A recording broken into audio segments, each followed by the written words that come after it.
Muito bom dia a todas as pessoas nesta sala. Eu quero inicialmente agradecer a oportunidade e cumprimentar a doutora Gisele, doutora Nádia.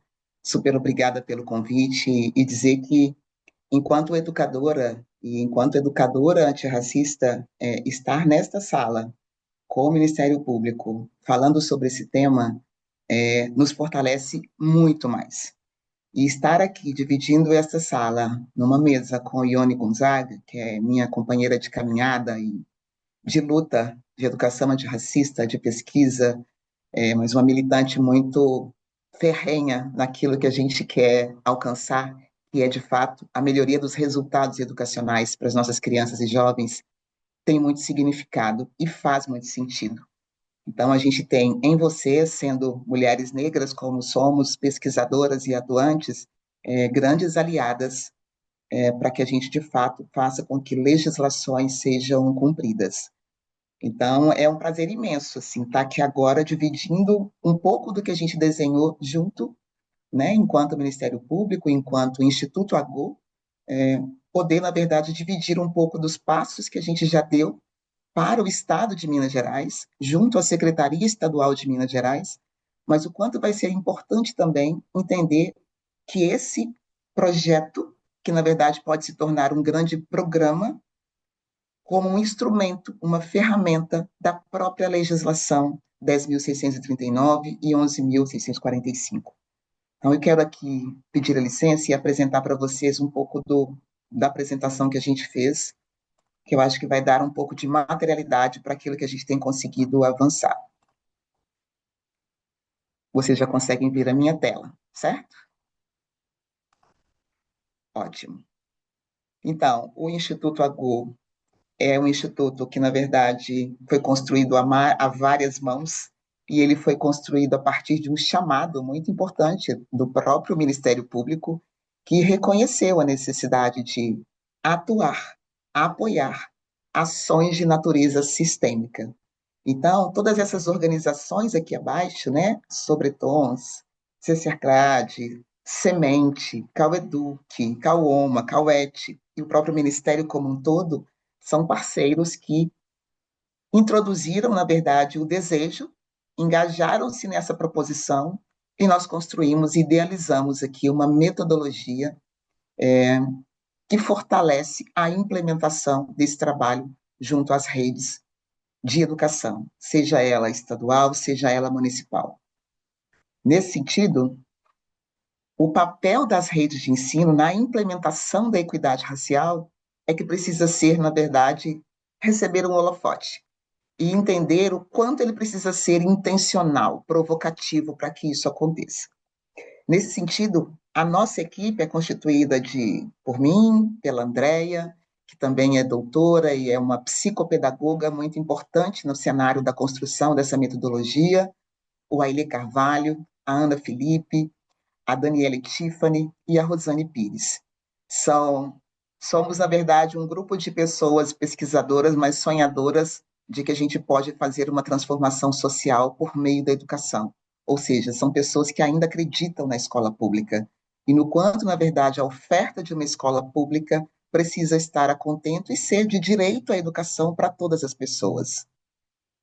E aí eu queria começar aqui um pouco retomando algumas reflexões dos motivos pelos quais o próprio MP toma essa iniciativa e por que, na verdade, a gente insistentemente, depois de tantos anos de criação da Lei 10.639, ainda precisamos falar sobre este tema.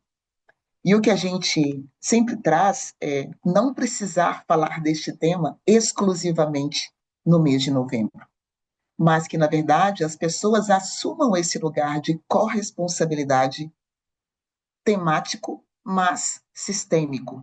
Assim como o racismo é estrutural no nosso país, as nossas agendas precisam ser estruturantes, precisam ser sistêmicas também. Então, quando a gente recebe uma notícia, né, super recente essa, né, de pais que denunciam professora por intolerância religiosa contra uma criança de 5 anos, a gente percebe que é por toda a educação básica que as práticas de racismo ainda se perpetuam. Mas eu não quero, na verdade, aqui trazer uma responsabilidade única e exclusiva para os professores que atuam com os nossos estudantes, com os nossos filhos. O que eu quero aqui é dividir uma responsabilidade com todas as pessoas que estão envolvidas com a educação pública no nosso país. Pessoas, na verdade, que precisam conceber a ideia de que o racismo existe e de que ele precisa ser combatido. E ele é combatido com atuação real na estrutura. Então, termos gestores comprometidos com esta pauta, não só temática, mas comprometida com resultados educacionais, é fundamental. Ter professores de outras áreas do conhecimento, não só história, não só as artes, para trabalhar com este tema, mas termos professores de matemática e língua portuguesa, entendendo que eles precisam ensinar para esses meninos do mesmo jeito que ensinam para qualquer outros, é fundamental. Quando a gente lê, né, um ato como esse, aluno de escola estadual em Minas Gerais tem seu caderno rabiscado por colega com ofensas racistas. E as ofensas estão sempre, na verdade, com esta conotação de desumanização.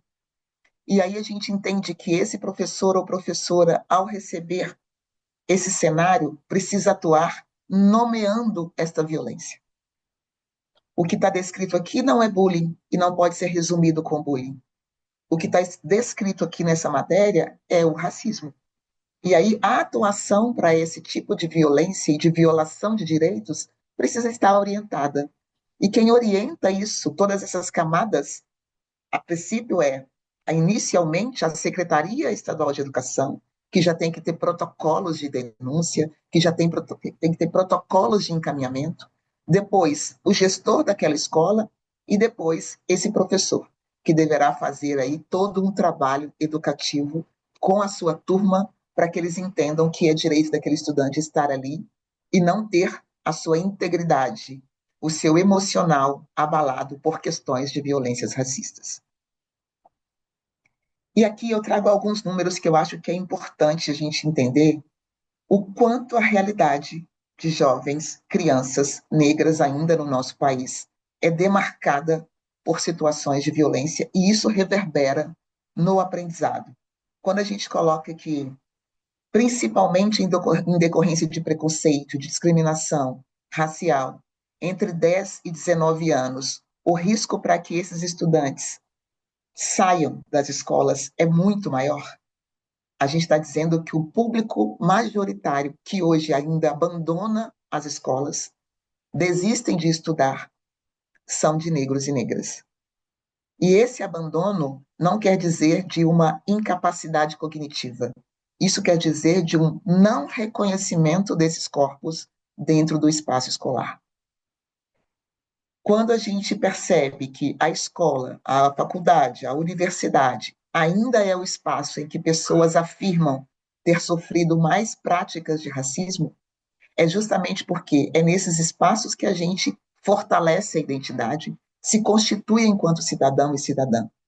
E se é nesse espaço que a gente se constitui enquanto pessoa, enquanto ser humano, principalmente na faixa etária entre 10 e 24 anos, a gente está falando da maioria populacional deste país. Então, é imprescindível que outros instrumentos, ferramentas institucionais não olhem para a formação dessas pessoas com esta lupa, com a lupa da diversidade, com a lupa da diferença.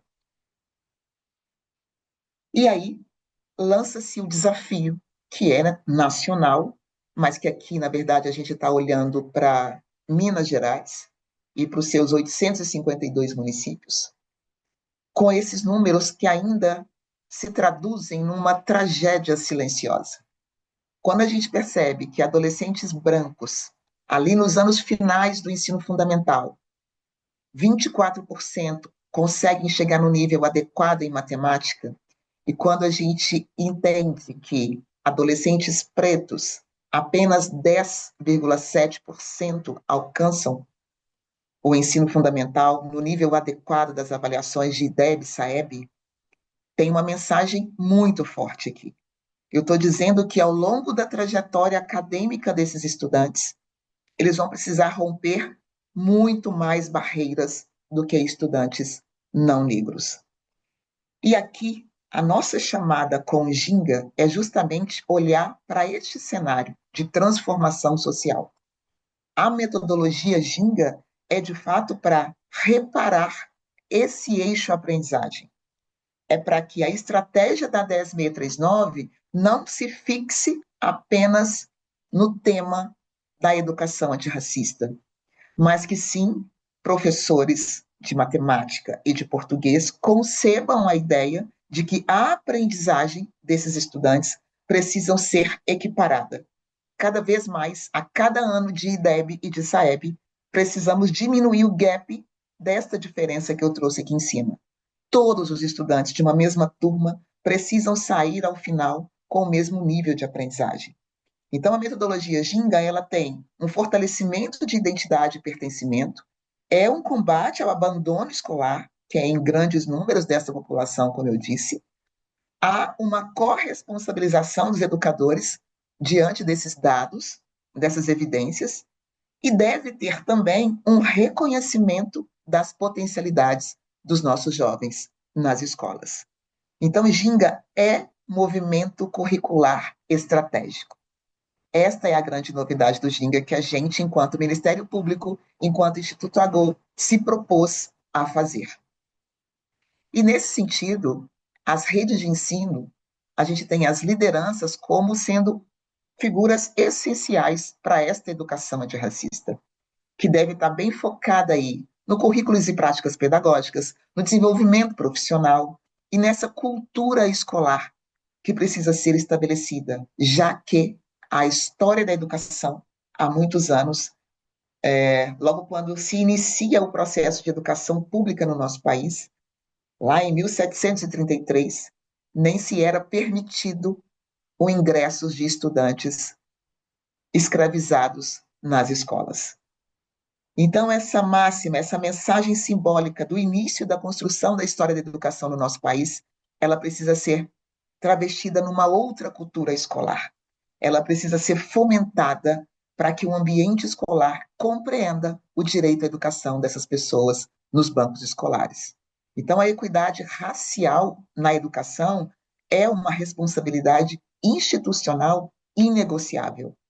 E é por isso que o MP tem um papel extremamente importante, porque ele passa a exigir dos entes, das secretarias estaduais, das secretarias municipais de educação, toda essa inegociação, todo esse compromisso nessa implementação coordenada, estruturada para uma educação antirracista de fato.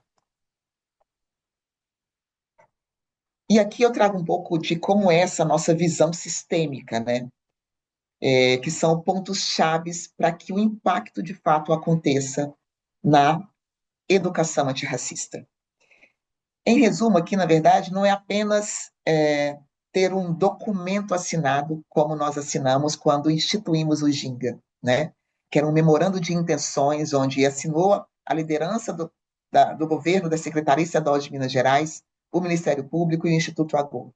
Acho que esse documento ele traz muito mais intenções e um compromisso institucional, porque ele assegura que esse ambiente escolar precisa ser verdadeiramente equitativo para todos os estudantes.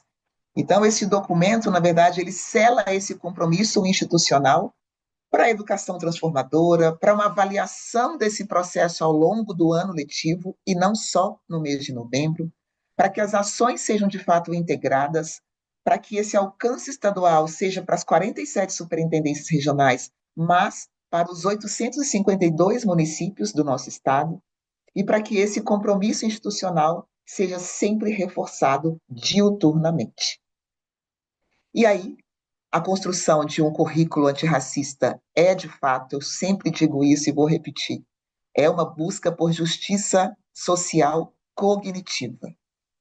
E é aqui que a gente, na verdade, reafirma o protagonismo estudantil dos nossos jovens negros, tirando, inclusive, aquela máxima de uma pesquisa recente que diz das baixas expectativas para estudantes negros. É como se a gente tivesse se acomodado com os resultados baixos desse público estudantil nas escolas. Aqui a gente diz diferente, que quando a gente dá a oportunidade e coloca esses estudantes nas carteiras da frente na sala de aula, a gente está mostrando uma credibilidade muito maior para eles e é onde esses estudantes passam a mostrar toda a potência que possuem no seu aprendizado. Então, a gente tem essa missão aqui, né? Apoiar escolas na implementação de uma educação antirracista prática, formativa e territorializada, com formações, metodologias e recursos pedagógicos. E aqui acho que vale um contexto bem rapidinho do quanto a gente está falando, né? A rede pública estadual tem 62,7% dos alunos da rede autodeclarados negros. Ou seja, 67 desses estão lá matriculados no programa Trilhas de Futuro, da Secretaria Estadual de Educação. A gente está falando da maioria dos estudantes matriculados na rede como um todo. Mais de 1 milhão desses estudantes hoje são autodeclarados negros. E a gente precisava alcançar esses estudantes. Então, quando o Ginga foi instituído oficialmente em 2024, com 18 meses aí, né, de duração, o nosso impacto é, de fato, para alcançar esses 1 milhão e 700 estudantes nas 3.400 escolas de todo o estado, abrangendo aí as 47 superintendências. Hoje, o Ginga tem um engajamento de 35% das escolas. E até o final, meados de 2026, que é onde a gente finaliza o projeto, a gente deseja que os projetos políticos pedagógicos já constem Ginga como uma metodologia essencial dentro do currículo. E essa experiência, né, metodológica, eu acho que ela traz aí uma novidade, né, um ineditismo, que é esse processo colaborativo. Eu fui responsável pela própria escrita do currículo referência de Minas Gerais, à época.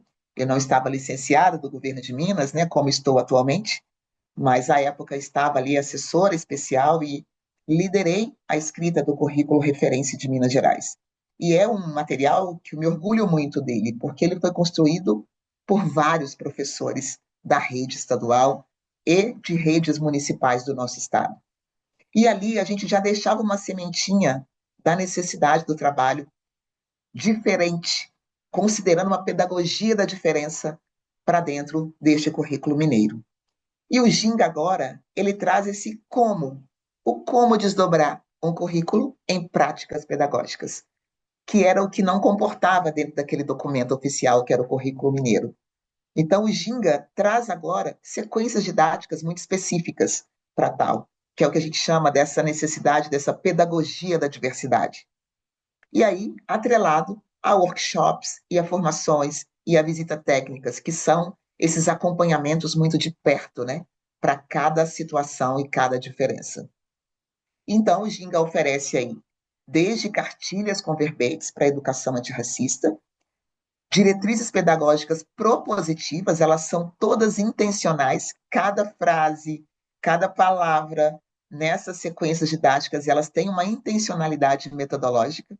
A gente tem, então, as próprias sequências metodológicas, né, e didáticas muito espelhadas através do currículo, então, não é um material diferente, a gente trabalhou o currículo referência e foi adaptando, na verdade, todos os descritores para que os professores já pudessem ser guiados ali no seu plano de aula e plano de cursos.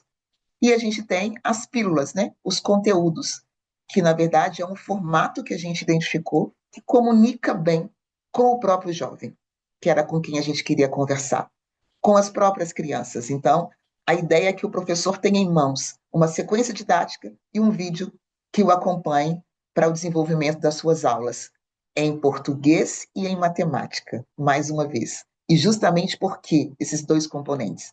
Porque são os dois componentes que avaliam o aprendizado nacionalmente nas linhas de IDEB e SAEB. Então, são recursos que ajudam a transformar o discurso de equidade em prática pedagógica e a gente se desvincula um pouco apenas da temática filosófica da educação antirracista e adentra para a estrutura necessária da aprendizagem, da reparação do processo cognitivo para essas pessoas. Eu ia passar um videozinho aqui para vocês, mas eu vou pular, porque o vídeo está sem som e, na verdade, eu acho que vai ser importante a gente seguir aqui só para vocês entenderem como fazer parte, como entender melhor, como se aproximar, na verdade, do processo Ginga. Antes disso, assim, todo esse processo foi super validado nacionalmente. Então, eu acho que o Ministério Público ganhou, inclusive, uma visibilidade nacional quando assume esse compromisso com essa pauta. E eu costumo dizer, assim, para qualquer estado e outros países que a gente tem ido, e eu tenho levado muito essa nossa experiência aqui em Minas, dessa intencionalidade, né, do CalEduc, do Ministério Público, de encampar uma pauta não só no campo filosófico, mas no campo estruturante. E quando a gente fez essa fala, teve uma intenção midiática, né, de cobrir, fazer toda a cobertura na imprensa do quanto era transformador ter organizações coletivamente trabalhando de forma tão robusta um tema como esse, né, um contexto como esse. Então, acho que hoje a gente tem aí um reconhecimento de 100%, desde o lançamento da campanha Ginga até a utilização da metodologia nas escolas. A gente recebe inúmeros pedidos de materiais, a gente recebe vários acessos na nossa plataforma, tanto do Ginga quanto da própria Secretaria de Estado de Educação, e o quanto, na verdade, estudantes têm se apropriado dessa ideia e têm provocado, inclusive, professores a conhecerem o Ginga e a trabalharem com este material. Então, hoje, a gente tem aí e a gente está, né, nas 47 superintendências, em todas essas escolas aqui, inclusive já tem algumas municipais trabalhando, mais de 235 professores formados, né, ou seja, e acompanhados ao executar a metodologia Ginga.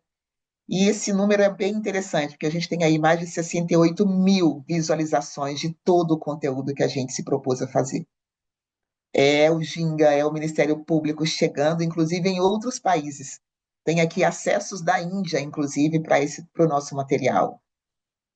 Tem acessos, inclusive, de Moçambique, de Colômbia, Argentina. Então, outros países então se aproximando, se apropriando de uma metodologia sistêmica para trabalhar com educação antirracista e garantir, assim, equidade. Quando a gente olha com mais de 20 mil contas alcançadas ali nas redes sociais, era uma das nossas estratégias, se aproximar a linguagem das redes sociais desse público juvenil, mas também de professores que utilizam as redes também para ensinar e para aprender. Então, tem um crescimento médio aí de 30% de acesso.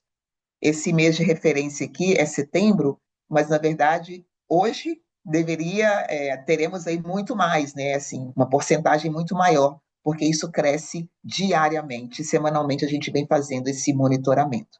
Então, assim, a gente está muito feliz por aqui, viu, doutora Gisele? Quero externar isso aqui, do quanto tem sido potente e a gente tem percebido só o crescimento do Ginga e não tem retrocesso. E eu acho que a nossa ideia, inclusive com o evento de hoje, é exatamente esse, né?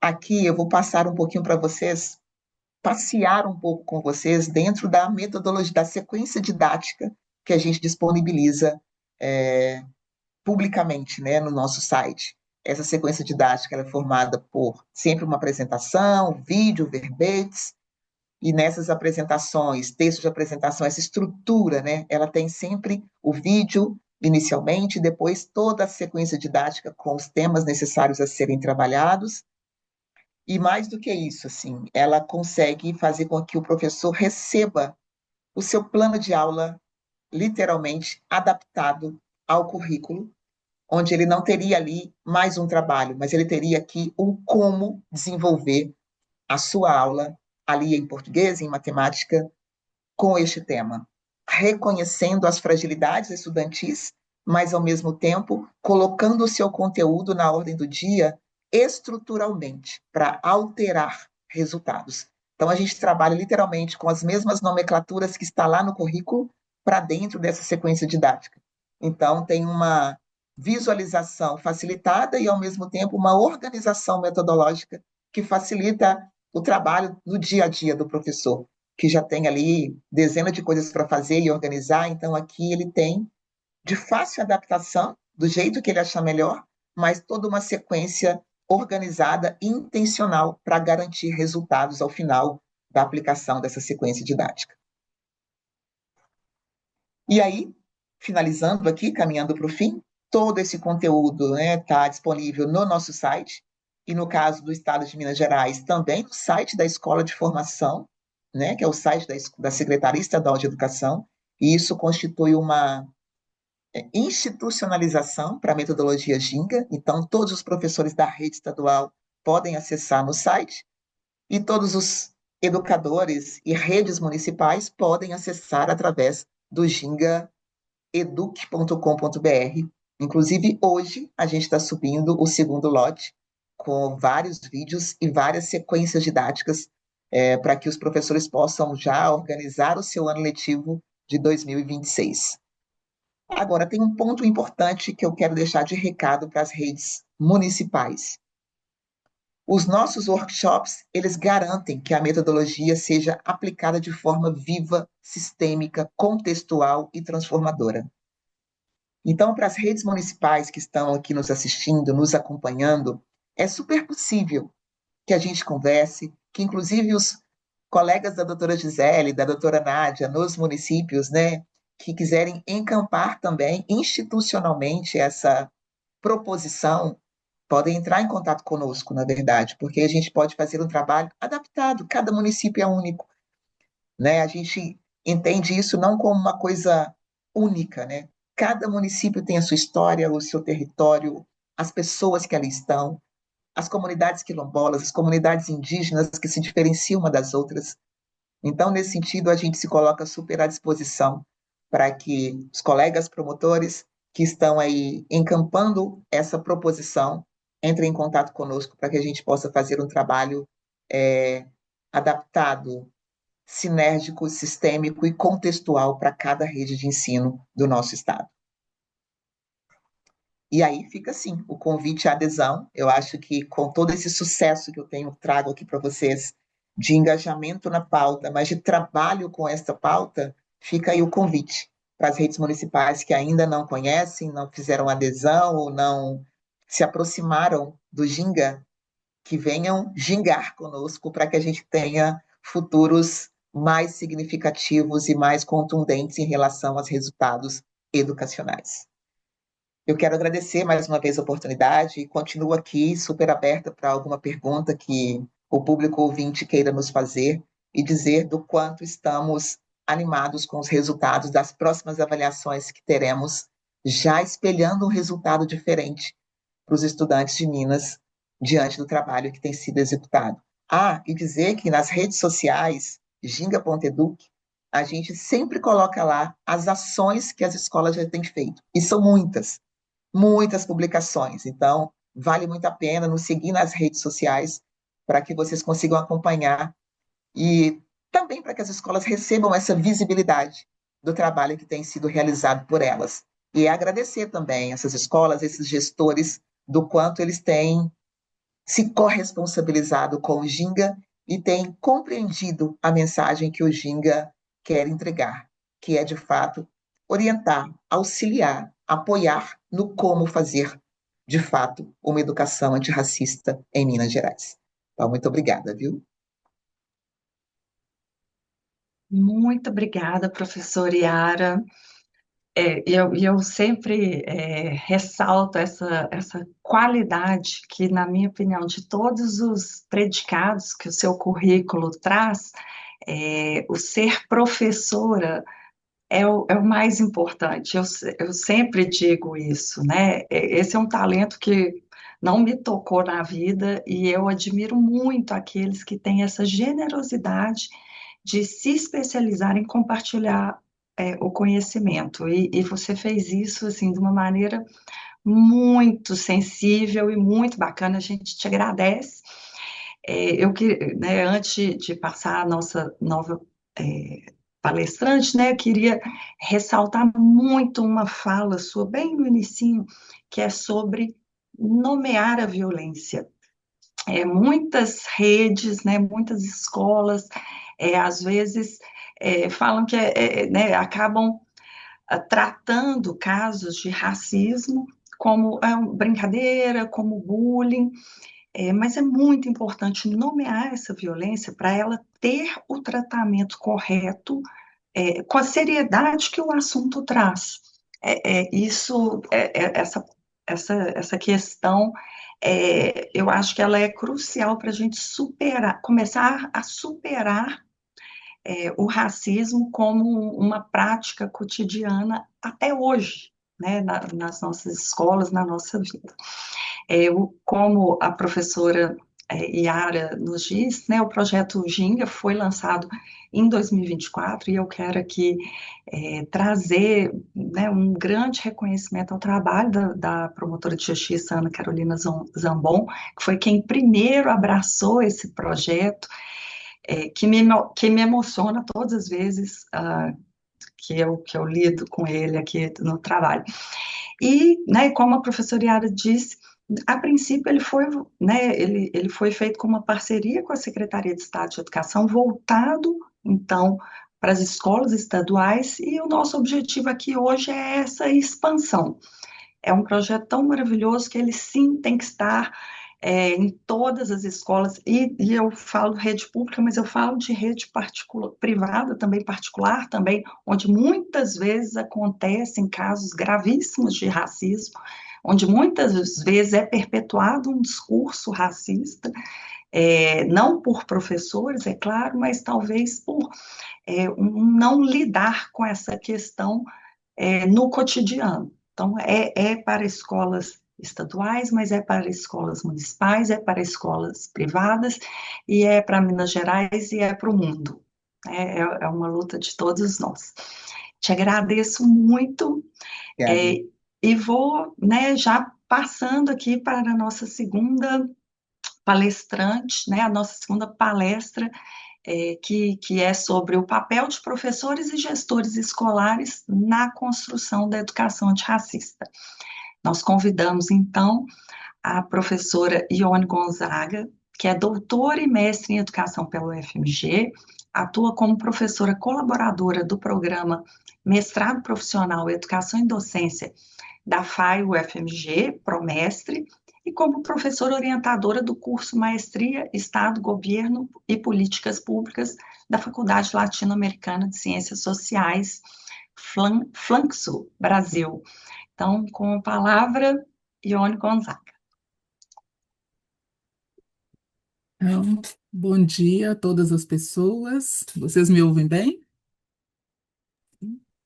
Eu gostaria de começar agradecendo também a doutora Gisele, a doutora Nádia, pelo convite. Essa parceria já vem de outras atividades realizadas, né, conjuntamente. É sempre um prazer poder ampliar as nossas vozes, né, para uma educação antirracista. Gostaria de agradecer também a Yara, dizer, né, dessa caminhada que a gente vai construindo coletivamente. Isso é muito importante, não só para nós, enquanto profissionais, enquanto mulheres pesquisadoras negras, mas também para todo o nosso grupo negro, né? Porque quando a gente modifica as estruturas raciais, nós estamos de fato promovendo uma transformação social, sobretudo para esse grupo negro. Agradeço também a todas as pessoas que nos acompanham aqui, dizer da alegria de poder compartilhar nesse mês de novembro, né, o mês da consciência negra, mais um momento de reflexão e mais do que isso, né, de prospecção de futuros, né, pensando aí, Conceição Evaristo, o que nós fazemos não é somente para o hoje, para o agora, mas pensar futuros. O que que isso significa? É uma reflexão e uma ação, né, induzida, porque para a promoção da igualdade racial nós precisamos induzir ações concretas, né, e não somente discursivas sobre a questão racial. Eu gostaria de começar a minha apresentação, vou tentar colocá-la aqui. Depois que eu fiz o meu primeiro teste, o meu computador começou a dar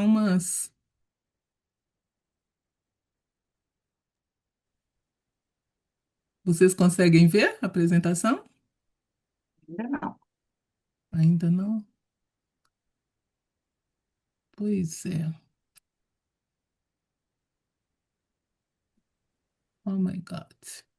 Vai no compartilhado verdinho, Ione. Agora vem? Agora, agora sim. Sim. É, eu começo aqui me apresentando, né, de uma maneira mais formal.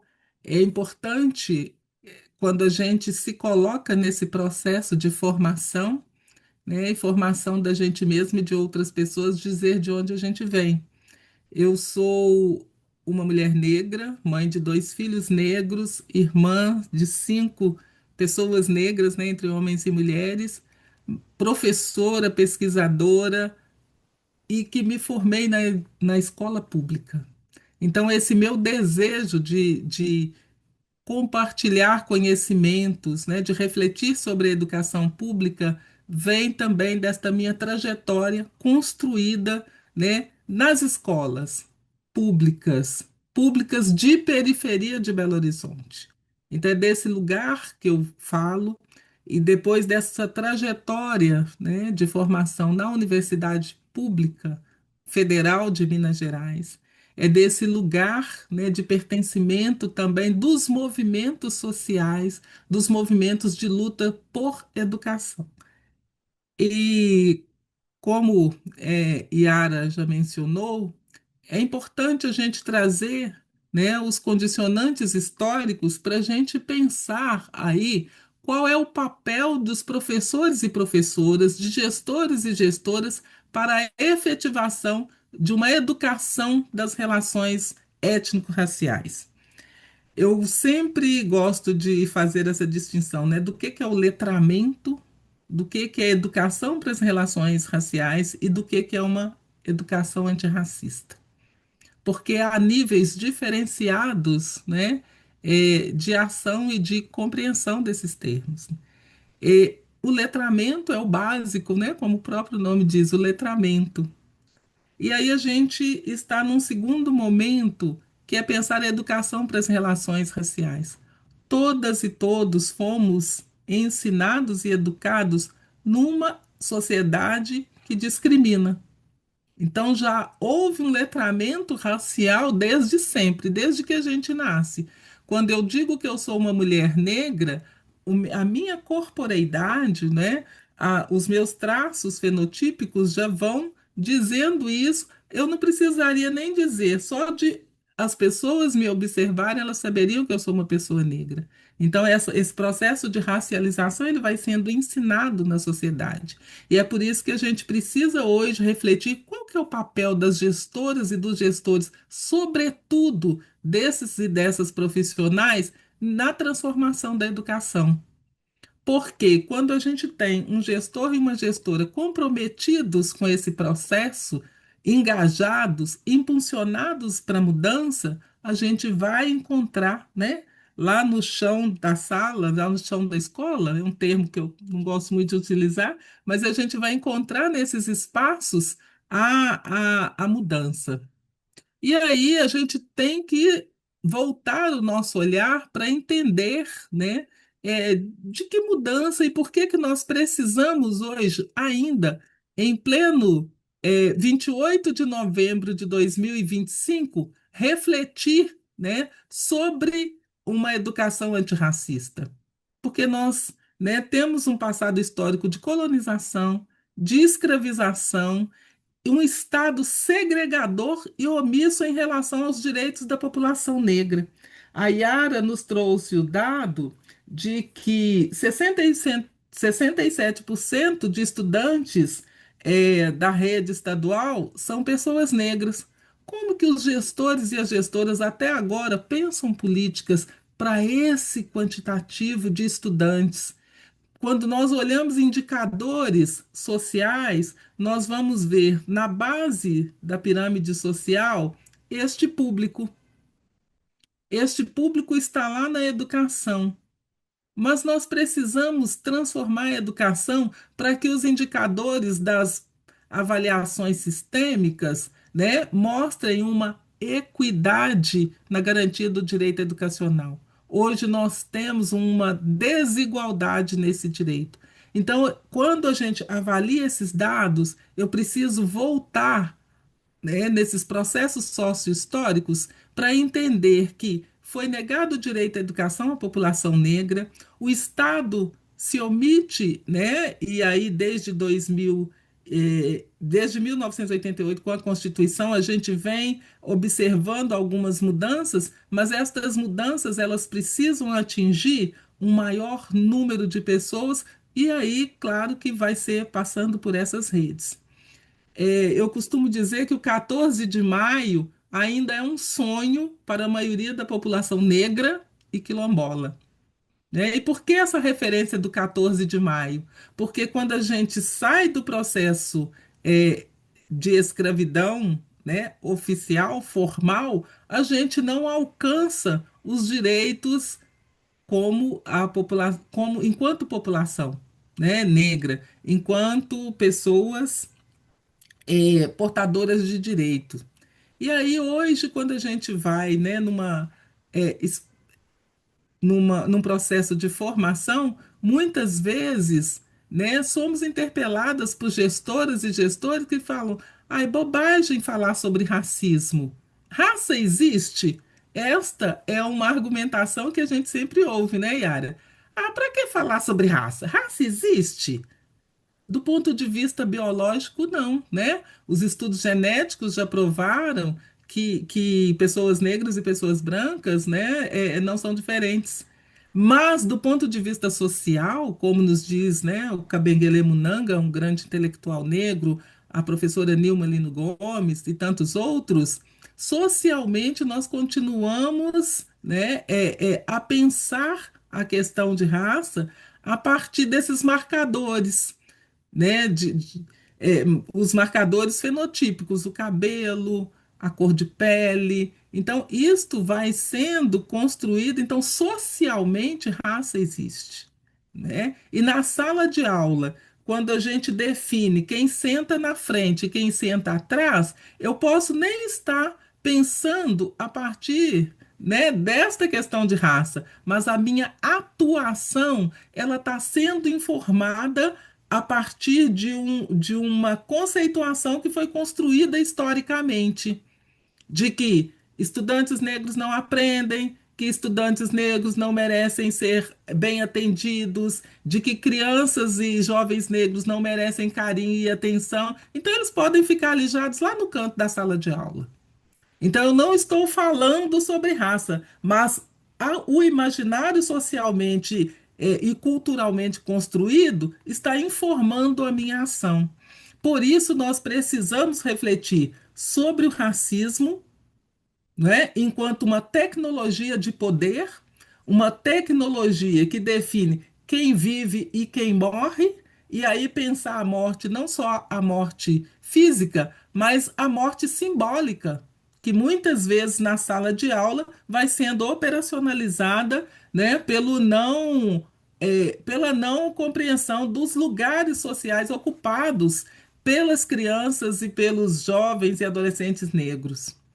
Então, racismo ele não é somente um conceito sociológico ou um ato individual, né?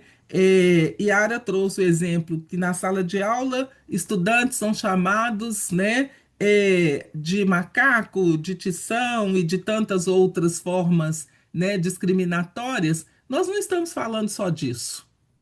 Nós estamos falando sobre uma engrenagem que opera dentro das instituições e faz com que esses estudantes negros sejam colocados à margem.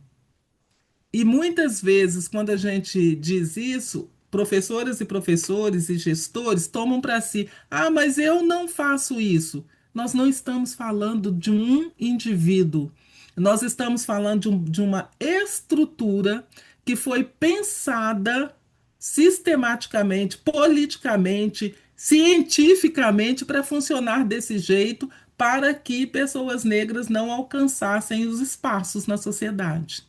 Nós estamos falando de um sistema de poder que é político, que é econômico, que é social e que é cultural. Isso configura o racismo, né? E compreender e nomear essa tecnologia é importante, porque quando a gente vai pensar as dinâmicas, né, no contexto escolar, nas redes, a gente precisa entender como cada pessoa, como cada corpo político atua nesse espaço, né? Então, as negações que a gente vê curriculares, quando nós não temos tão informado assim a história, a cultura africana e afro-brasileira nos currículos, isso é um processo, isso é um projeto, não é? E como que a gente transforma?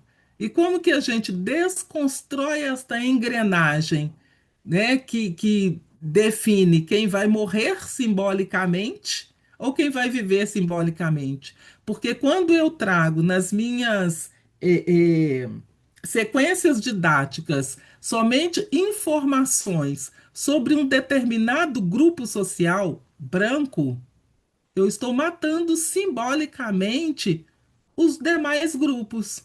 E ao matar simbolicamente esses grupos, cometendo epistemicídio, eu estou desconsiderando aquele ser humano que está ali na minha frente, seja indígena, né, seja negro, seja quilombola, seja cigano, outros pertencimentos.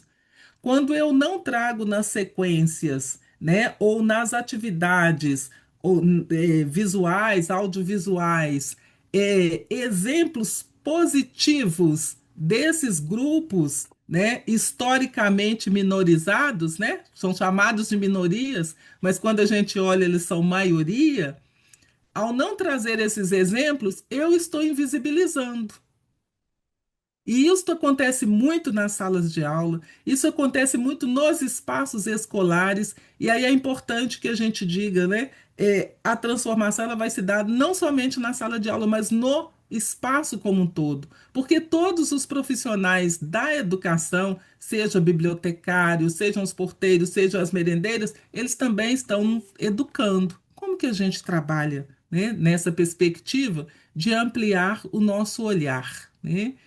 E, e aí, o movimento negro educador, que é uma categoria aí pensada, né, trabalhada pela professora Nilma Lindo Gomes, vai nos dizer destas resistências negras a esse processo educacional que nos exclui, né? Então, as várias resistências negras, as várias formas, né, cunhadas pelos homens, pelas mulheres negras, mostram essa ginga deste nosso grupo negro para não nos colocar, né, ou para nos retirar desses processos de desigualdade histórica.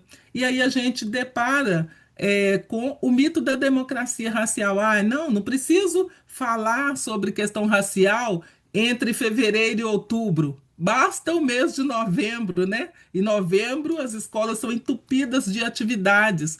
Então, como que a gente pensa as atividades para ao longo do ano, mas como a gente faz a transformação curricular dos projetos políticos pedagógicos, como que a gente rompe com esse pacto narcísico da branquitude, né? Que é uma outra categoria trazida pela Cida Bento, que vai dizer que as pessoas brancas elas não se encontram, por exemplo, 5 horas da manhã para pensar estratégias para deixar de lado as pessoas negras, mas as ações cotidianas elas vão mostrando um não lugar das pessoas negras, né? Esse não lugar nos espaços de destaque. E quando a gente pensa uma estrutura, uma rede, todo um processo de uma política educacional transformadora, é necessário que a gente reflita sobre esses pactos, porque ao mencionar racismo institucional, muitas vezes fica parecendo que isso já está impregnado, né? Isso já está conformado como é. E aí, quando a gente pensa que esse racismo institucional, esse racismo estrutural, ele é operacionalizado por pessoas, por sujeitos, né? Isso nos dá a possibilidade de pensar e arquitetar, né, projetos de futuro, como diz Conceição Evaristo. não é? Se a transformação vem por meio das pessoas, então nós podemos pensar, né, transformações a partir do reconhecimento da capacidade, da competência de cada um e de cada uma. Estas lutas negras, elas vão provocando algumas mudanças, né? Então, em 98, o racismo na Constituição Federal, ele é qualificado como crime inafiançável, imprescritível, e também pela Constituição, no artigo 3º, a gente tem toda uma base para pensar a necessidade de trabalhar com a equidade, né? Não só no discurso, mas olhando esses resultados todos, esses indicadores todos das avaliações sistêmicas. Em 96, a gente vai ter um debate mais ampliado na LDB, da Lei de Diretrizes e Bases da Educação Nacional, sobre a diversidade. Em 2003, a gente tem uma lei né, que promove uma transformação mesmo, né, e que busca uma transformação maior epistêmica, que é a Lei 10.639. Na mesma perspectiva, em 2008, a Lei 11.645, e aqui eu quis trazer também, né, em 2012, a resolução do Conselho Nacional de Educação que trata das diretrizes escolares para a educação escolar quilombola. Né? Minas Gerais é o estado com o terceiro maior número, né, de quilombos. E como que na educação a gente trata esses grupos? Né? Quais são as perspectivas educacionais colocadas para os sujeitos quilombolas? Eu trabalho num programa do governo federal chamado Programa Dinheiro Direto na Escola, o PDDE, e nós temos feito várias visitas em loco e nós nos deparamos hoje ainda, né, em Minas Gerais, né, eu trabalho a região Sudeste, em Minas Gerais, São Paulo, Espírito Santo e Rio de Janeiro, com escolas quilombolas que estão dentro do território quilombola e ainda não são nomeadas como tal, e cuja infraestrutura é muito aquém do necessário, muito aquém do direito. Né? Como garantir que esses estudantes acessem, de fato, uma educação que seja transformadora? E aí, em 2024, a gente tem a portaria, né, do MEC 470, que estabelece a Política Nacional para a educação para a equidade, educação das relações raciais e a educação escolar quilombola, PNEERQ. Esta é uma política robusta e que nos anima a pensar, né, o 14 de maio para a educação. Porque se antes a gente tinha, e ela foi lançada em 14 de maio de 2024, né? Então, fazendo aí esse jogo com 14 de maio de 1888 e agora o 14 de maio de 2024. Porque a PNERC, ela já vai traçar, né, toda uma estrutura de governança da política e vai pensar recursos para essa política. Porque quando a gente tem uma possibilidade de indução da política, mas se a gente não tem recursos para operacionalizá-la, a gente fica no meio do caminho, não é? Então, pensar estrategicamente isso é necessário. É, e aí, por que que nós trazemos isso como um grande salto aí na educação? Porque é na escola que as crianças negras se deparam muitas vezes com racismo, né? E eu trouxe alguns exemplos assim para a gente dialogar sobre eles. Alguns exemplos que eu fui captando nos processos de formativos que eu desenvolvo enquanto consultora, né? Então, trouxe aqui um caso, um professor de 40 anos e que diz: eu cheguei atrasado e fiquei procurando a sala. Quando cheguei na porta, a professora foi logo dizendo: o seu lugar é aquele lá, e apontou o fundo da sala. Quando falei com ela que eu tinha problema de vista, ela disse: isso não é problema meu. Volte para o seu lugar, pretinho. Eu nunca me esqueci disso. E eu tinha 6 anos. Este foi um caso que impactou a mim e a equipe, né, com a qual eu trabalho, porque era uma pesquisa que nós estávamos fazendo com professores que trabalham com série iniciais, né? Professores homens trabalhando com série iniciais. Então tem aí uma interseccionalidade de discriminação, né? Homem trabalhando com séries iniciais, como que o homem trabalha com crianças pequenas, meninas, então questão de gênero e tal, vários atravessamentos. Mas o que nos chamou a atenção foram as camadas de discriminação que esse pequeno relato nos apresenta. Veja bem, uma criança, ele tinha 6 anos. Imagine uma criança de 6 anos, quantos imaginários ela faz para o seu primeiro dia de aula? Né? De pensar quem será a professora, como que será a escola, quais os colegas vou encontrar. Então, quer dizer, há um imaginário aí de algo positivo que é quebrado no primeiro contato com a professora. Ela diz: vá para o fundo da sala. Então, qual é o lugar que são pensados pelos estudantes negros? Muitas vezes eles chegam no fundo da sala e desse lugar eles se evadem. E aí esse dado é colocado como um dado de evasão. Qual é a responsabilidade de professores e gestores nesse processo? Então, quando nós olhamos hoje os dados da EJA, né, a gente vai tendo uma juvenilização da EJA. E qual é a responsabilidade? O que falhou, né, nos anos anteriores? Neste caso, este estudante ainda tenta argumentar: ah, eu tenho problema de vista. E a professora diz: isto não é problema meu. Como assim? Tem um problema pedagógico. Tem um problema, né, da estrutura.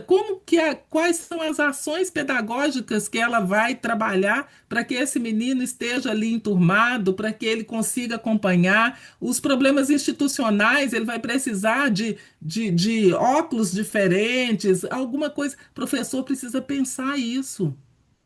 Se essa criança fosse uma criança branca, será que a ação da professora seria a mesma? Né? Então, a gente vê vários depoimentos de crianças negras que são é, deixadas para um segundo, terceiro, quarto plano em sala de aula.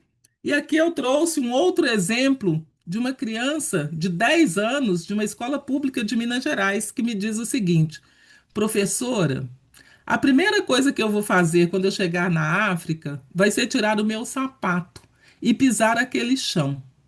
Lá eu vou me sentir como eu me sinto no meu ilê. E aí eu perguntei para ele, né? E como você se sente no seu ilê, Arthur? Lá eu me sinto gente. Lá eu me sinto pleno. Eu espero que todas as pessoas, né, eu acredito que saibam que ilê quer dizer casa, né? E aqui a casa, um terreiro de candomblé. Então, veja bem, o espaço de sociabilidade que confere, né, a humanidade para essa criança de 10 anos é o Ilê. Quantos anos essa criança já tem de trajetória na educação? Veja bem, lá eu me sinto gente. Os processos de desumanização que acontecem, né, por causa do racismo, eles são marcantes, né? O Alberto tem 40 anos e ele se lembra do que a professora lhe disse aos 6. Aqui um menino de 10 anos se diz gente quando ele está no ilê e não na escola. É sobre isso que a gente precisa refletir, né?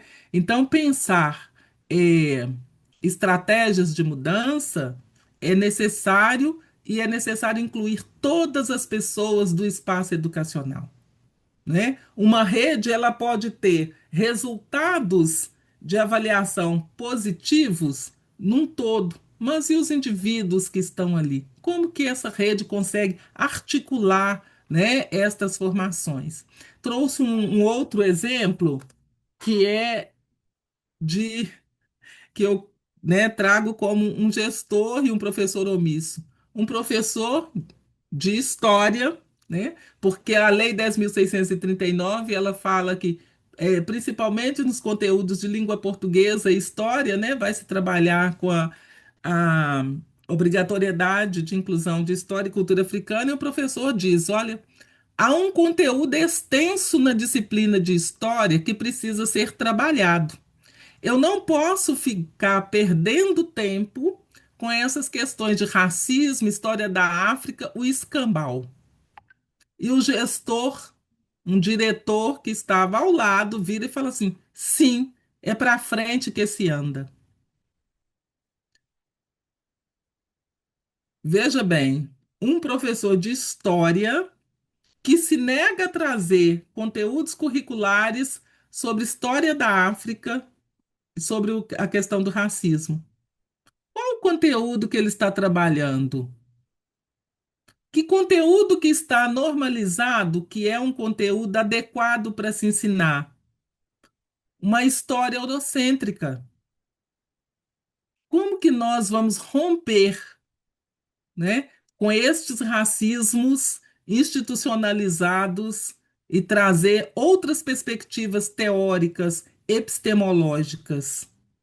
Nós temos um conjunto de legislações, mas nós precisamos indagar as pessoas, indagar as redes.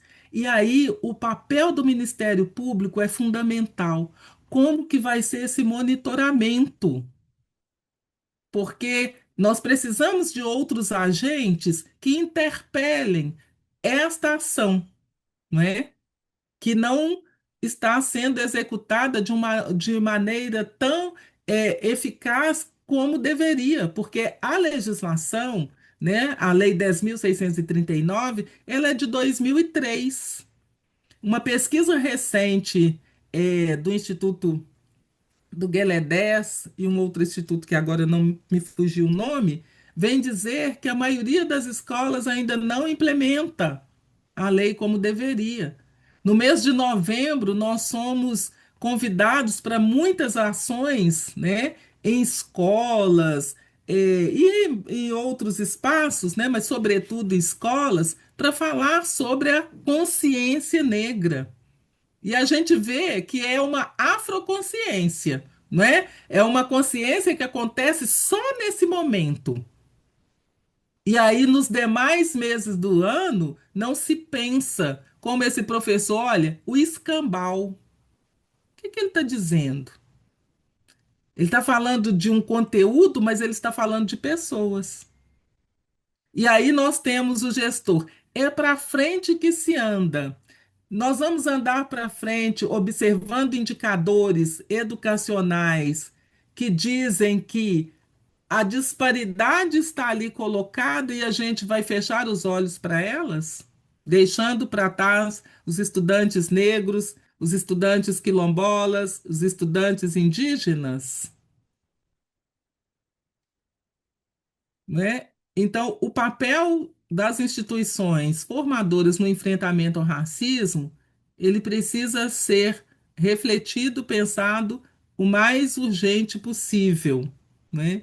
E aí a gente vai trabalhar na perspectiva da PNERC, com formação de professoras e professores e demais profissionais da escola, principalmente profissionais que atuam nas secretarias das escolas, que é a porta de entrada, né, das famílias para fazer a matrícula. Hoje, nas formações que tenho feito, um dos problemas enfrentados por essas secretárias e secretários é dialogar com famílias sobre o quesito raça-cor, porque precisa ser informado nos documentos escolares e muitas famílias não querem ser perguntadas ou se sentem é, violentadas quando pergunta, né, a partir dos critérios e das categorias apresentadas pelo IBGE, que é branco, preto, pardo, amarelo e indígena.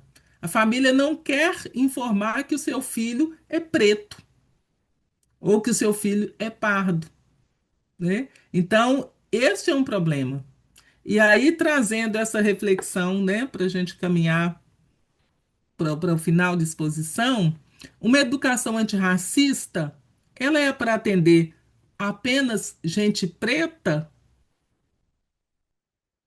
ou é uma necessidade da nação brasileira se encontrar com seus processos formativos? Né? Se a nação brasileira é formada majoritariamente pelos povos brancos, negros e indígenas, trazer uma perspectiva epistêmica que incorpore outros conhecimentos para além dos conhecimentos brancos, né? Porque, como diz aquele professor de história lá, para que trabalhar a história africana? Se eu não trabalho história africana ou afro-brasileira, eu não trabalho indígena, eu estou trabalhando somente a perspectiva eurocêntrica. Então, uma educação antirracista, ela precisa trazer esses outros conteúdos epistêmicos para, de fato, referendar o que é a história desse país, o que é a história dessa nação. E quem se beneficia com a educação antirracista? Toda a sociedade.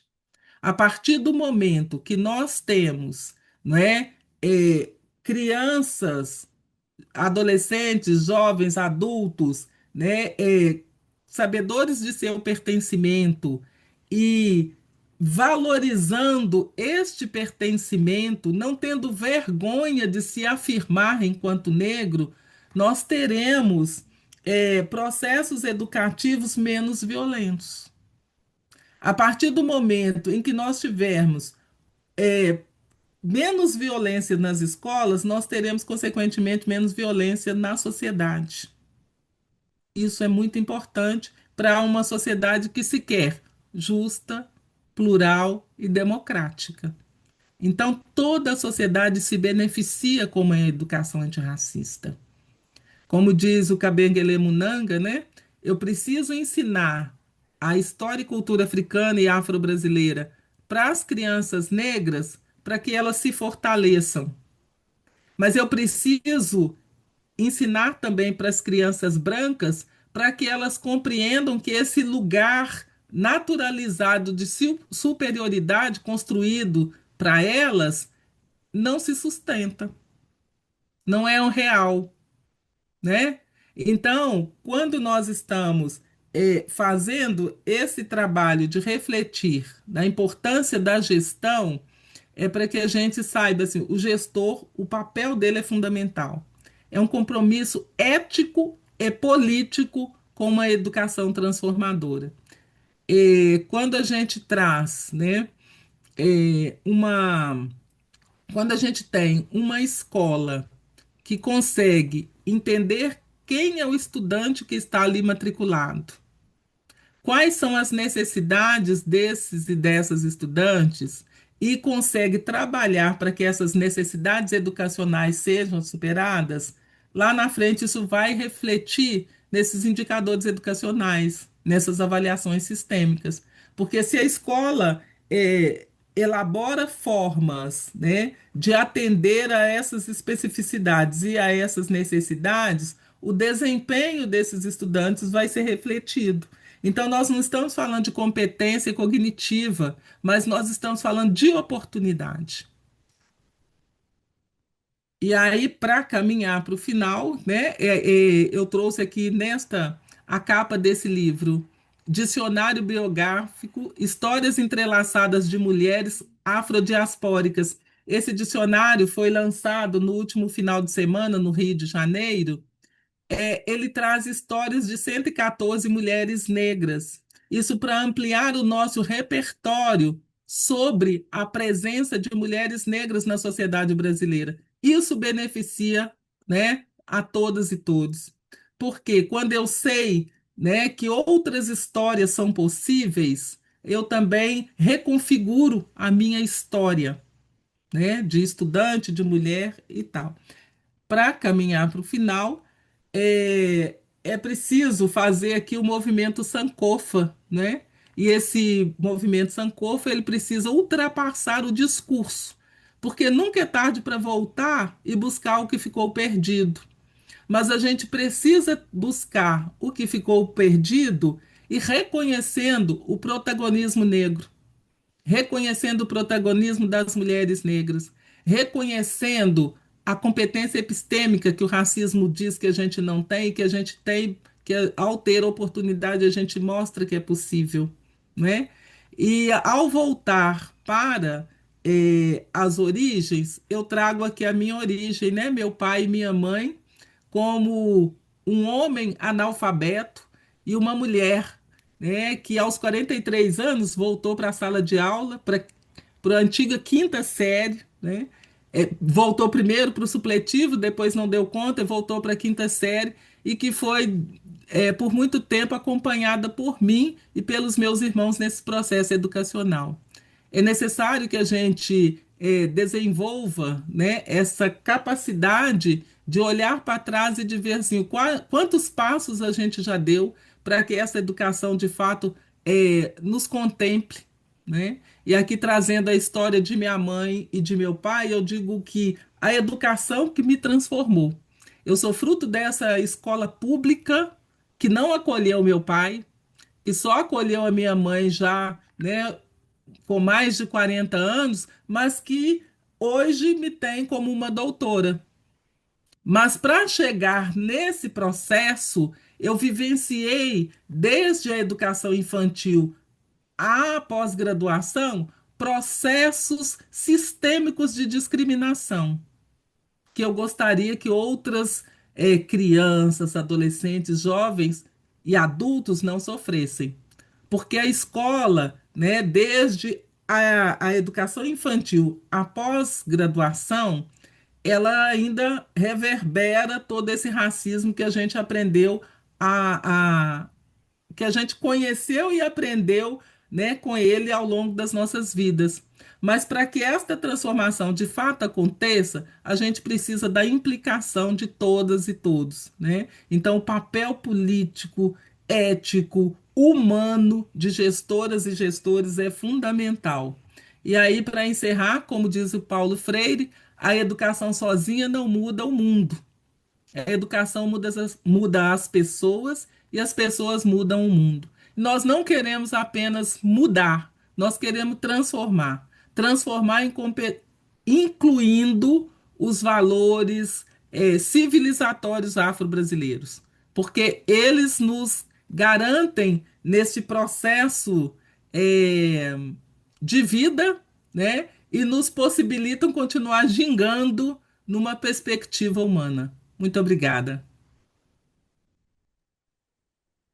Nós é que temos que agradecer, professora Ione, assim, eu me emociono, né, eu já vi a sua fala outras vezes, e eu sempre me emociono com as histórias, e foi uma fala muito forte, muito importante, muito impactante, e dela eu queria trazer um pequeno recorte de uma questão que eu acho que é super bacana a gente relembrar, os gestores, investir na redução de desigualdades é um investimento que traz até retorno financeiro.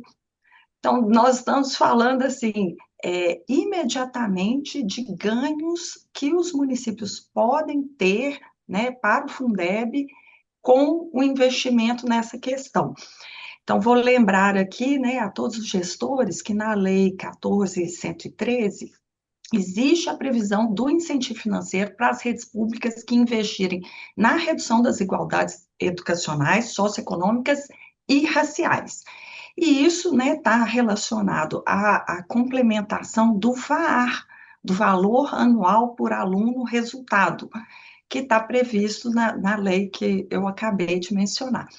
Então, aqueles municípios que cumprirem as condicionalidades para o recebimento do VAR e apresentar uma evolução dos indicadores de atendimento e de aprendizagem com redução de desigualdades, dessas desigualdades estatísticas que nós temos entre alunos, estudantes brancos e estudantes pretos e pardos, ou indígenas, eles, né, estarão alcançando esse indicador para receber a complementação do VAR. O município vai ser remunerado por isso, né? E para auxiliar, né, com a instituição de programas, temos o PDDE Equidades, né? Os municípios podem né, as redes podem se candidatar a participar do PDDE Equidade, então ele vai receber um dinheiro para investir na redução da desigualdade e, havendo efetivamente essa redução, receber a complementação VAR. É lucrativo, então, para os municípios atuarem na questão, nessa questão de redução de desigualdades. Então, quero agradecer também, professor Ione, por nos lembrar, né, dentre tantos assuntos, desse ponto específico, que eu achei que é legal os municípios, os gestores estarem atentos, e sua também generosidade de compartilhar aqui, não só seu vasto conhecimento, como também um pouquinho da sua história. Muito obrigada. Sim, eu queria E pedir licença, eu não estou conseguindo tirar a minha apresentação. Será vou que alguém aí pedir, me auxilia? pedir o pessoal do CEAF É. Eu já tentei ajuda. pausar aqui, mas não foi possível. Ione, querida, foi tão espetacular a sua apresentação que pode deixar ela por aí. Muito Mas, obrigada. mas é bom, É, agora a gente volta todas, né, num outro formato para a tela. Bom, nós vamos então pontualmente iniciar, né, o nosso espaço de debates. Como eu disse, os participantes, né, alguns já encaminharam questionamentos aqui pelo chat, nós fomos acompanhando aqui, doutora Nádia e eu, e, né, querendo, podem mandar outros questionamentos, porque esse é um momento que nós temos para aprofundarmos as reflexões e compartilharmos experiências. Doutora Nádia também, eu já trouxe alguns questionamentos meus, doutora Nádia, eu falo muito, doutora Nádia é pessoa mais centrada, né, microfone aberto aqui para os seus questionamentos, mas eu vou começar aqui com né, algumas questões que o pessoal trouxe, né, para os nossos debatedores. Então, a Renata Peixoto da Cunha perguntou se existe na proposta do Ginga a intencionalidade de materiais voltados para a educação infantil, né? Então, se o Ginga contempla propostas para a educação infantil. Boa pergunta. Como a gente inicialmente pensou em escolas da rede estadual e no nível estadual, né, ah, não há uma responsabilidade direta com a educação infantil e isso está a cargo dos municípios, a gente precisava desse momento aqui agora para, inclusive, ter a adesão intencional dos municípios, porque tem que ter uma intencionalidade institucional para que a gente, na verdade, siga com a elaboração dos materiais para a educação infantil.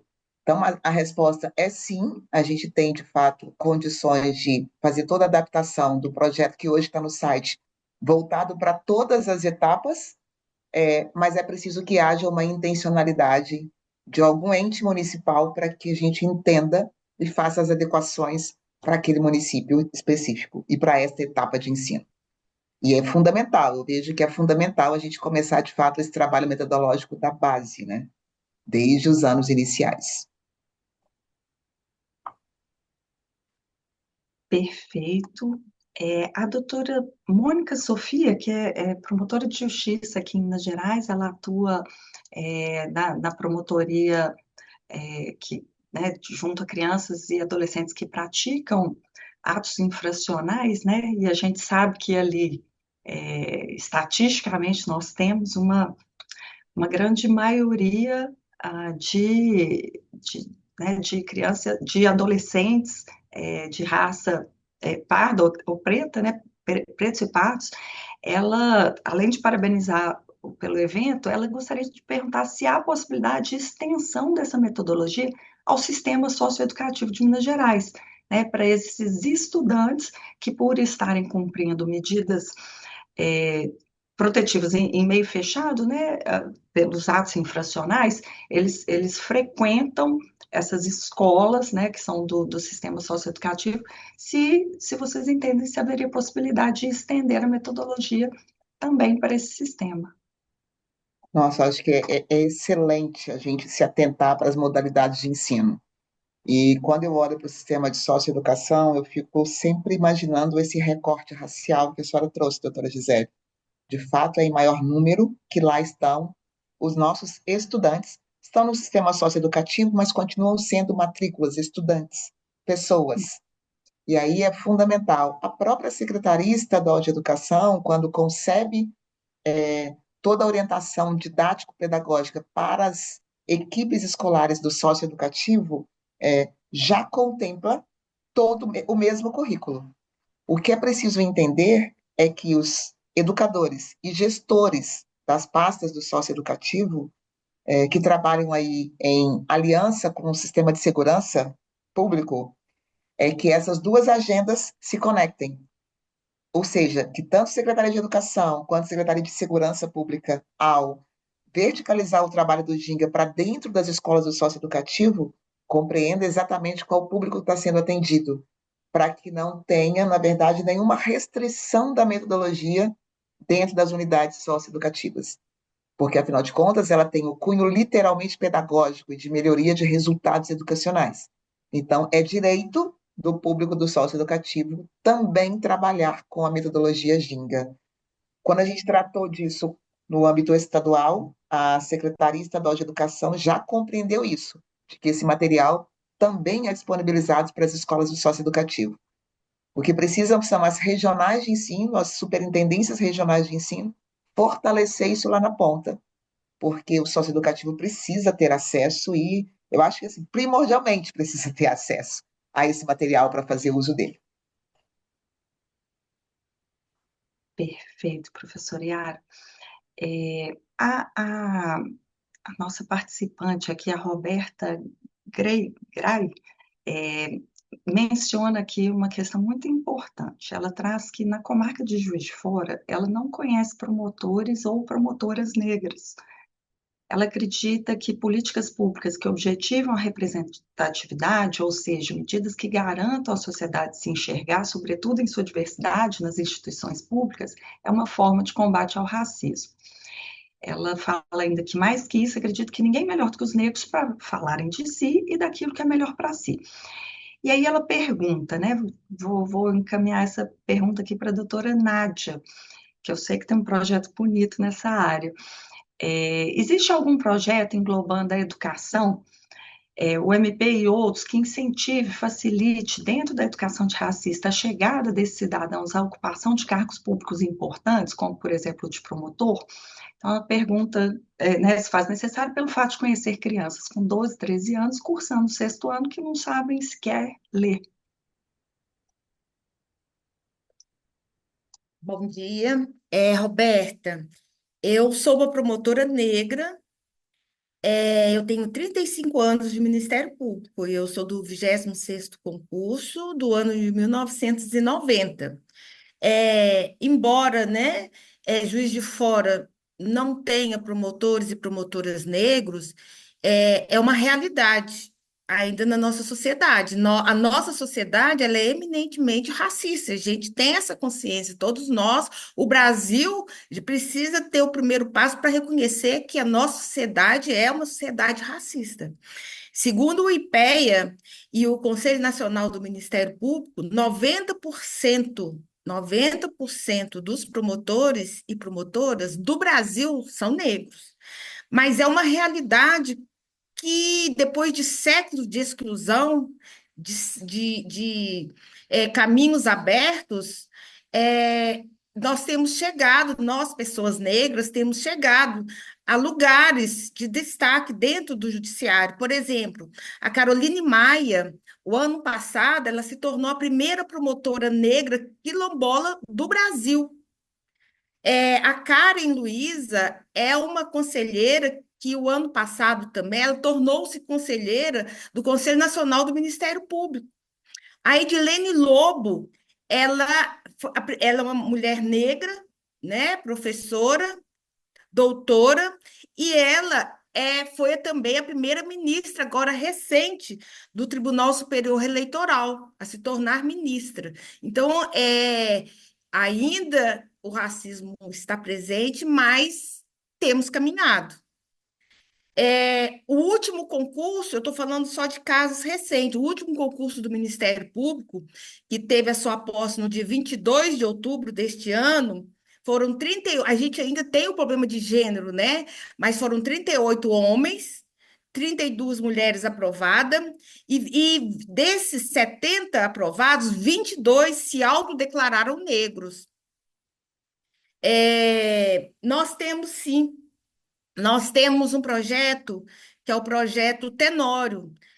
Deve ser conhecido por algumas dos colegas, né? Esse projeto é uma homenagem a um promotor de justiça negro e que foi aprovado no concurso do Ministério Público. Ele ingressou no ano de 2022. E no ano de 2027, ele, em trânsito aqui em Belo Horizonte, ele trabalhava, era natural de Barbacena e trabalhava na cidade de Três Marias. Ele, em trânsito na rodoviária de Belo Horizonte, ele foi vítima de racismo por dois policiais militares. E ele, numa tarde, ele estava vindo para Belo Horizonte para tomar providência contra esses dois policiais. Ele foi vítima de um acidente de trânsito e acabou que faleceu. E esse projeto, que fala da educação, ele foi em homenagem a esse colega, né, vitimado pelo racismo. E esse projeto, que é um projeto construído no coração da SECRAD, mas é um projeto institucional do Ministério Público, ele prevê a sua primeira edição, nós estamos na segunda edição. Esse ano foi a execução desse projeto, da primeira edição, e ele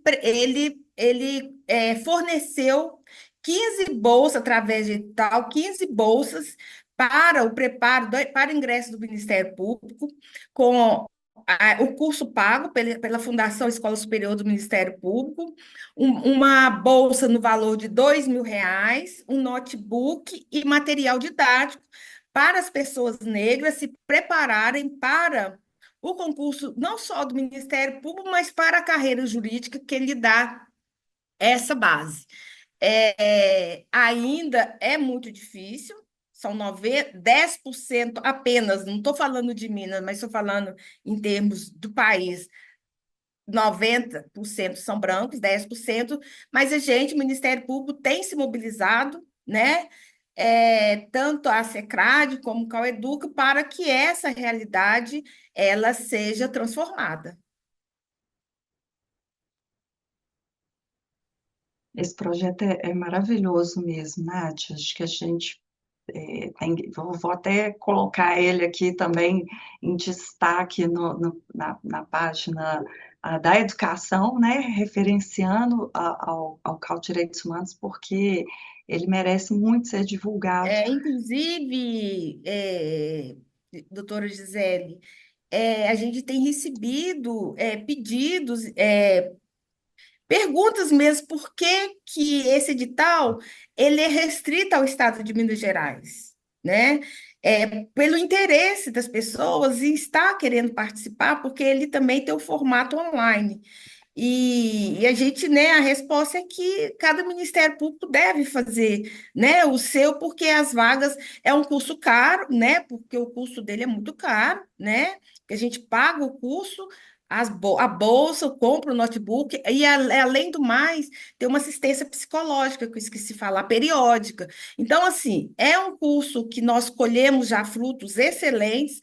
Semana passada, nós tivemos uma roda de conversa com as alunas, e sim, foi muito emocionante. E nós conseguimos atingir um público que é um público que precisava, coincidentemente, foram 15 mulheres negras, inclusive uma delas deu testemunho de que ela, há 15 dias atrás, ela foi aprovada na Defensoria Pública do Estado de Pernambuco, agradecendo o curso e falando da relevância do curso na vida dela. Uma outra que está trabalhando dentro do Ministério Público, ela disse que ela nunca teve oportunidade, é filha de mãe solo, nunca teve condições e, por causa do curso, ela hoje conseguiu vaga dentro do Ministério Público por causa desse curso preparatório. Então, assim, foram depoimentos emocionantes que só nos incentivam a continuar com esse curso, com esse projeto.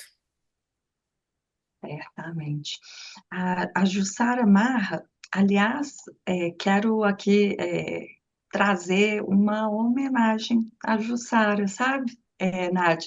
A Jussara é uma servidora no Ministério Público, mas mais do que isso, é uma estudiosa da matéria, e a Jussara me provocou sobre essa questão da importância da inclusão desse assunto da história e cultura afro-indígena nos currículos escolares, né? Assim, a mera obediência à LDB, É, ela veio trazer essa questão, né, dizendo, porque essa é uma questão muito cara a ela, como mãe de uma criança preta. Ela foi uma das grandes incentivadoras a que a gente trabalhasse, né, o roteiro de atuação para os promotores de justiça, para que nós estejamos agora trazendo para os municípios, né, ampliando o Ginga também para os municípios, para que isso se torne uma realidade em geral. Então, a Jussara trouxe a questão, né, sobre a importância do viés racial que os professores têm também na avaliação dos alunos negros dentro da rede privada, como uma realidade, além do racismo, do contexto, do racismo em si no contexto social. Ela menciona, né, a cor da pele sempre chega antes em todos os ambientes. Acho que a professora Ione queria trazer uma colocação.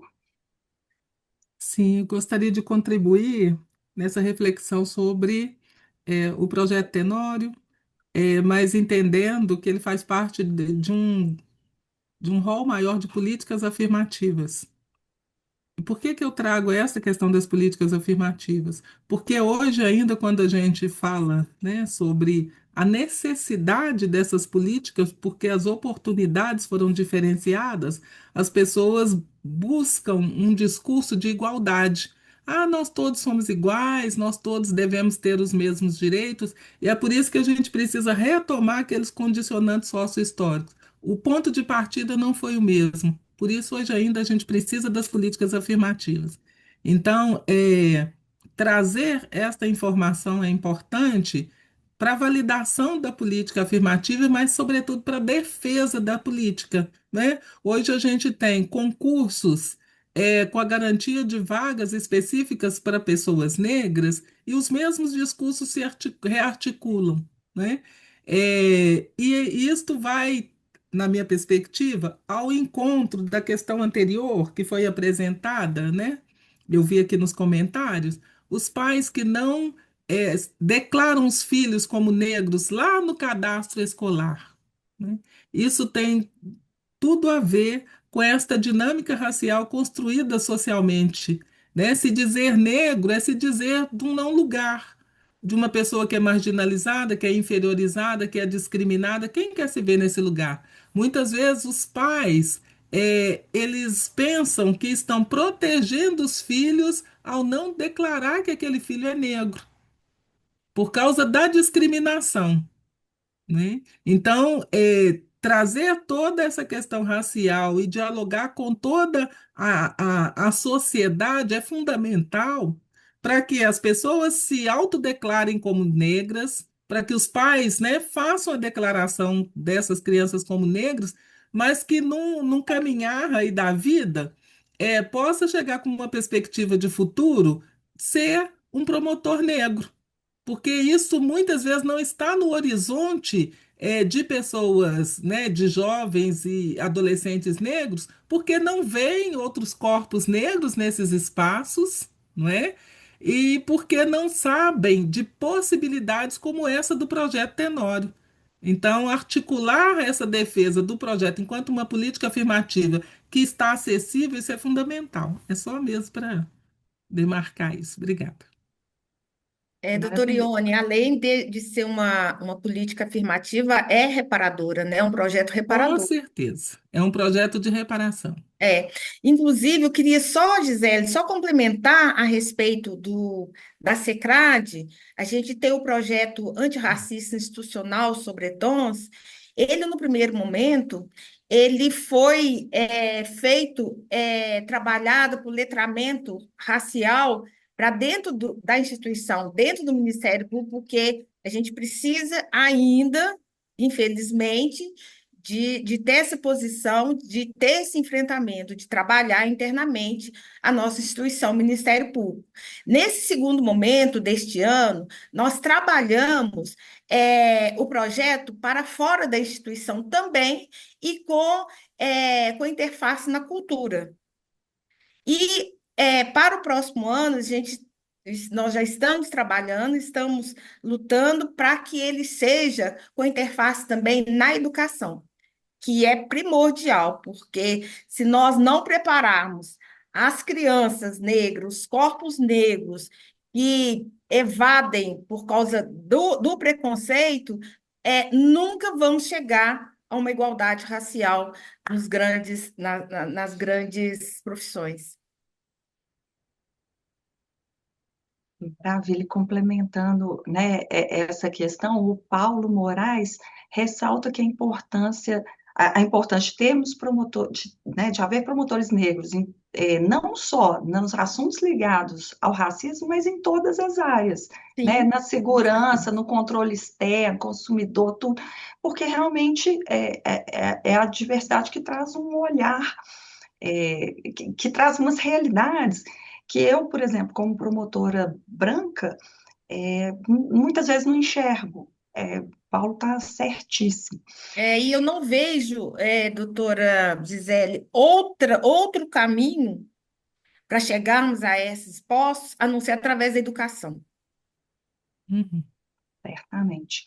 A Rosiane Pires Viana é, trouxe um questionamento, né, sobre aquela fala da professora Ione, né, do professor de história que disse que o conteúdo era muito grande e que não dava para trazer mais esse assunto e o escambau, né, que foram as palavras trazidas pelo professor. Então, ela perguntou: numa situação como essa e tantas outras que sabemos existir, na qual professores e gestores negam com todas as palavras seguir a legislação, o que se pode fazer a partir da própria lei? Podem ser denunciados? Bom, vou responder essa pergunta. Então, como eu disse, né, no início da nossa conversa aqui, o Ministério Público, né, através aqui do CAL, da educação e da SECRAD, né, com a doutora Nath, nós elaboramos orientações aos promotores sobre, primeiro, para perguntar como que, né, as escolas estão incorporando essa temática nos seus currículos, na prática. Agora, negar a inclusão do assunto é negar a legislação.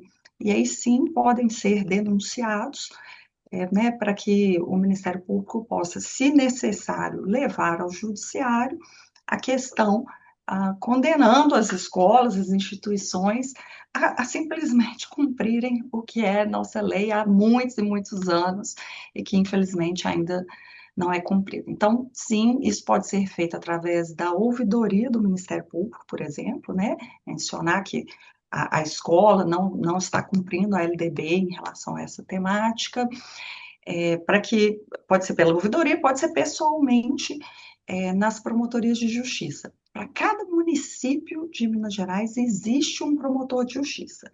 Eu não estou dizendo que tem um promotor em cada município, é porque a gente divide o estado em comarcas. Então, cada promotor responde por um conjunto de municípios, e aí ele tem, sempre existe um promotor com esse papel de atuar na defesa da educação, porque defender uma educação antirracista, defender um currículo com né, a história e cultura afro-indígena, é defender a educação de qualidade. Então, isso pode ser levado ao Ministério Público, sim. Não sei se a doutora Nádia gostaria de acrescentar alguma alguma Não, você coisa? já disse tudo. Obrigada. Então, tivemos aqui vários participantes, né, ressaltando a importância, né, dessa luta antirracista. A Lisandra Rocha trouxe que muito se falou sobre o conteúdo trabalhado em sala, referente à história do povo negro, que de fato é a história do nosso país. Nesse caso, recebemos planejamentos com conteúdos que devem ser abordados. Então, ela pergunta: seria possível ter essa mudança e voltar a ensinar nas salas de aula a história do povo negro nos anos iniciais? Então, é o que a Yara mencionou, né, É, Yara? sim, sim, é o que eu trouxe, sim, é super possível e eu acho que, inclusive, é necessário e urgente. O que a gente precisa fazer é ter essa análise sistêmica e, inclusive, trazer implicações e corresponsabilizações para os gestores, para que em todas as etapas isso seja contemplado. Então, trazer não só a historiografia, mas a geograficidade do tema desde os anos iniciais é fundamental. E aí tem várias formas de se fazer isso, e tem várias formas em que a gente pode apoiar para que professores consigam fazer isso. Eu só quero retomar um ponto importante que é a nossa visão precisa ser estratégica. Não basta a gente aqui alimentar professores com material didático se a gente não tiver gestores implicados na decisão de executar esses materiais. Se a gente não tiver secretarias, né, municipais ou estaduais, entendendo a responsabilidade que eles têm no cumprimento da LDB, como você bem disse, doutora Gisele, que é disso que se trata. É de uma lei, na verdade, que tem ali a obrigatoriedade de educação básica, com todas as diretrizes, que não é um farei se eu achar que cabe. Não, é um cumpra-se. Então, nesse sentido, faz toda a diferença que no âmbito institucional a gente tem esses protocolos muito bem definidos da responsabilidade dos gestores, das pastas, mas também dos gestores escolares, e sim, professores terem essa oportunidade de trabalhar com este tema. Caso contrário, a gente recebe notícias como a gente recebeu aí, né, de às vezes família invadindo escola com armamento pesado, porque o professor estava trabalhando determinado tema. Então, essa contextualização tem que estar prevista desde o início do ano letivo, para que as famílias, inclusive, compreendam que aquilo faz parte da espinha dorsal metodológica da escola como um todo, do projeto político-pedagógico como um todo. Exatamente. A Rosiane Pires perguntou, né, se o Ministério Público vai dar continuidade ao GING em parceria com o CEMED para viabilizar a atuação dos municípios. Essa manifestação de interesse dos municípios, né, é fundamental. Então, vou até deixar aqui o e-mail do Caueduc para que a gente possa pensar, né, como, como atender melhor o nosso público, né? Como foi dito aqui, é importante a gente conhecer a demanda para não ser uma coisa né, pensada por nós e que não seja desejada. Então, vou deixar aqui para a gente receber essa manifestação de interesse que para nós, claro, é importantíssima. No chat agora tem se trazido, né, a questão também nas escolas privadas. Bom, as escolas privadas fazem parte, né, do sistema de educação brasileiro, portanto, tem que cumprir o currículo nacional, tem que cumprir a LDB, tem que cumprir as leis, não são unidades fora de um sistema e de uma legislação. Então, ao orientar os promotores de justiça sobre cobrar, né, a educação da história e cultura afro-indígena nas escolas, nós fizemos um roteiro específico também para escolas particulares, né, para serem tratadas individualmente, não como rede, né, já que eles não se relacionam, mas sim individualmente. Então, também elas podem ser cobradas.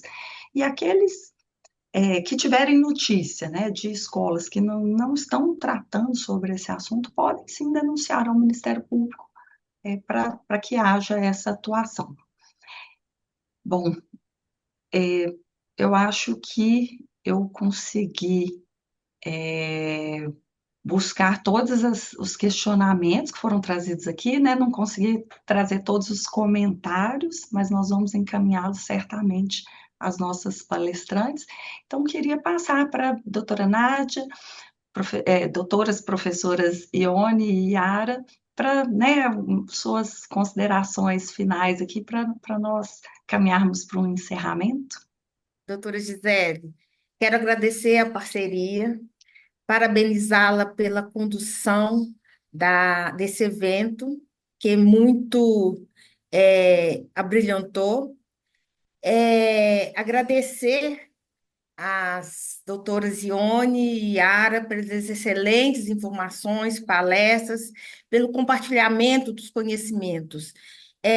Eu sempre falo que ninguém nasce racista. O racismo ele é transmitido, ele é cultural, né?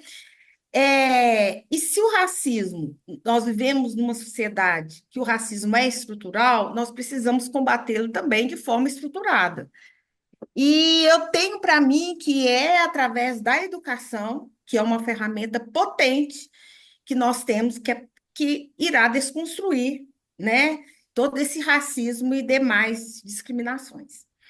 Agradeço a todos os envolvidos e digo que a SECRAD ela está à disposição, com as portas abertas,